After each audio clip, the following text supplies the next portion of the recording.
গুরুতর অসুস্থ হয়ে হসপিটালে ভর্তি ইচ্ছে পুতুল ধারাবাহিকের মেঘ। কি হয়েছে অভিনেত্রীর? বিস্তারিত জানতে ভিডিওটি শেষ পর্যন্ত দেখুন। এই মুহূর্তে বাংলা টেলিভিশনের পর্দায় যে ধারাবাহিক দর্শক মন মাতাচ্ছে, তীব্র গতিতে ছুটে চলেছে, সেই ধারাবাহিকের নাম ইচ্ছে পুতুল। বলাই বাহুল্য, এই ধারাবাহিকটি এই মুহূর্তে বাংলা টেলিভিশনের পর্দায় নজিরবিহীন উদাহরণ সৃষ্টি করেছে। এটি এমন একটি ধারাবাহিক যা কাঁধের কিনারায় দাঁড়িয়েও দর্শকদের মন জয় করেছে। এই মুহূর্তে জমে গেছে ধারাবাহিকের গল্প।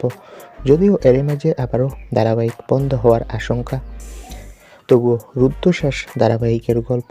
এই ধারাবাহিকে প্রেম ভালোবাসা যেরকমভাবে জায়গা করে নিয়েছে, একই রকমভাবে শত্রুতাও ভীষণ নিখুঁতভাবে দেখানো হয়েছে।